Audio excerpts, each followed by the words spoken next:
నమస్కారం. ఈరోజు మనం మాతృత్వం గురించి ఒక చాలా ఆసక్తికరమైన కోణంలో మాట్లాడుకుందాం. దైవభక్తి గల తల్లి క్రమశిక్షణ అనే పుస్తకంలో చెప్పిన సూత్రాల ఆధారంగా అసలు పిల్లల్ని పెంచడమంటే కేవలం వాళ్ల బాగోగులు చూసుకోవడమేనా, లేక అంతకంటే గొప్పదైన ఒక ఆధ్యాత్మిక వారసత్వాన్ని నిర్మించడమా అనే విషయాన్ని లోతుగా పరిశీలిద్దాం. అసలు ఒక వారసత్వం కోసం పిల్లల్ని పెంచడమంటే ఏంటి? చాలా పెద్ద ప్రశ్న కదా ఇది. ఈరోజు మనం చూడబోయే ఈ ఫ్రేమ్వర్క్ మాతృత్వాన్ని, అంటే అమ్మ అనే పాత్రని కేవలం రోజూ చేసే పనుల కోణంలో కాకుండా తరతరాలు నిలిచిపోయే ఒక గొప్ప ఆధ్యాత్మిక పెట్టుబడిగా ఎలా చూడొచ్చో మనకు చూపిస్తుంది. సరే, అయితే ఈ ప్రయాణాన్ని మనం పునాది నుంచే మొదలుపెడదాం. ఈ మొత్తం పెంపకం వెనకున్న తత్వశాస్త్రానికి మూలస్తంభం లాంటి నమ్మకమేంటో ముందుగా అర్థం చేసుకుందాం. ఈ మొత్తం సిద్ధాంతానికి గుండెకాయలాంటిది సామెతల్లోని ఈ మాట. దీని అర్థం చాలా సింపుల్. పిల్లల పెంపకమనేది ఒక 100 మీటర్ల పరుగు పందెం కాదు, అదొక మ్యారథాన్ లాంటిది. అంటే చిన్నప్పుడు వాళ్లకు నేర్పిన విషయాలు, వేసిన పునాదులు, అవి వాళ్ల జీవితాంతం నిలిచిపోతాయని ఇది బలంగా చెప్తోంది. కాబట్టి ఈ దృష్కోణంలో తల్లి అనే పాత్రను ఎలా చూస్తున్నారంటే, కేవలం వంట చేయడం, ఇల్లు చెక్కబెట్టడం లాంటి పనులకు మాత్రమే పరిమితం చేయట్లేదు. ఇదొక పవిత్రమైన బాధ్యత.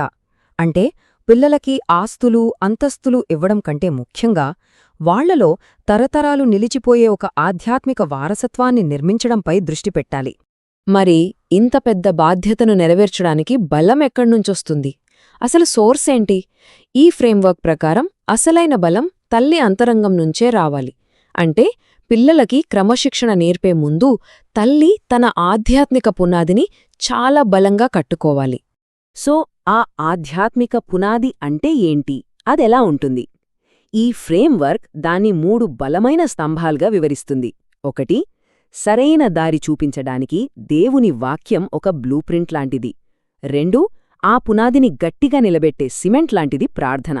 ఇక 3. ఇంట్లో క్రీస్తు కేంద్రీకృత, అంటే ప్రేమతో నిండిన వాతావరణం ఉండటం. ఈ వచనం ఒక చాలా ముఖ్యమైన విషయాన్ని స్పష్టం చేస్తుంది. ఏంటంటే, ఒక తల్లికి కావాల్సిన బలం తన సొంత శక్తి నుంచి రాదు. అది దేవునితో ప్రతిరోజూ ఉండే సంబంధం నుంచి వస్తుంది. ఉదాహరణకు సుసన్నా వెస్లీ అనే ఆవిడ గురించి మనం వినే ఉంటాం. ఆమెకు 19 మంది పిల్లలు. ఆమె ప్రతిరోజు ప్రార్థనలో గడపడం వల్లే అంత పెద్ద కుటుంబాన్ని నడిపించగలిగే బలాన్ని పొందగలిగింది. సరే, సిద్ధాంతం బాగుంది, కాని ఆచరణలో పెట్టడం ఎలా? ఈ పుస్తకం దానికి కూడా కొన్ని ప్రాక్టికల్ స్టెప్స్ ఇస్తుంది. ఇవి మన రోజువారీ జీవితంలో ఎదురయ్యే సవాళ్లకి కోపంతోనో చిరాకుతోనో కాకుండా ఒక ఆత్మనడిపితమైన పద్ధతిలో స్పందించడానికి సహాయపడే మంచి అలవాట్లు. సరే, ఇప్పటిదాకా తల్లి అంతర్గత బలం గురించి చూశాం కదా. ఇప్పుడు అసలు విషయానికొద్దాం.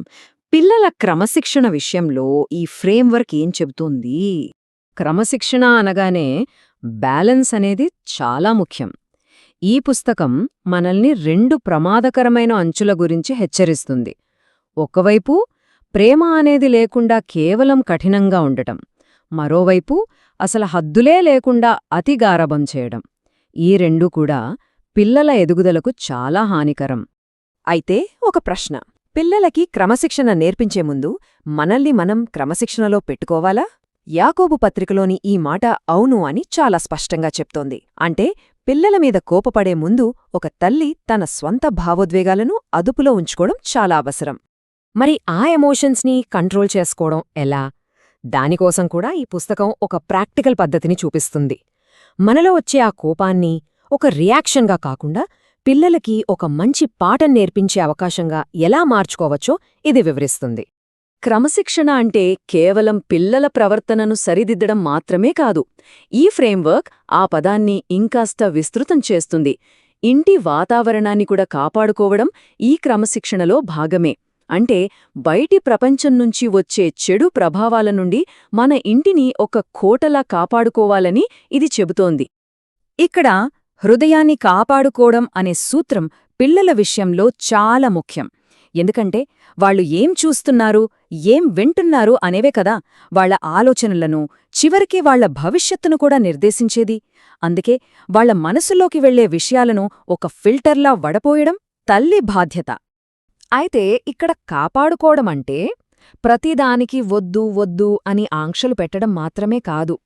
ఇదొక రకంగా మన ఇంటిని ఒక సురక్షితమైన తోటలా తీర్చిదిద్దడం లాంటిది. అక్కడ పిల్లలు సరైన స్నేహితుల్ని, మంచి మీడియాను ఎంచుకునేలా వాళ్లకి గైడెన్స్ ఇవ్వడం కూడా ఇందులో ఒక ముఖ్యమైన భాగం. సరే, పునాది వేశాం, క్రమశిక్షణ నేర్పాం, ఇంటిని కాపాడుకున్నాం. మరి ఇవన్నీ ఎందుకు?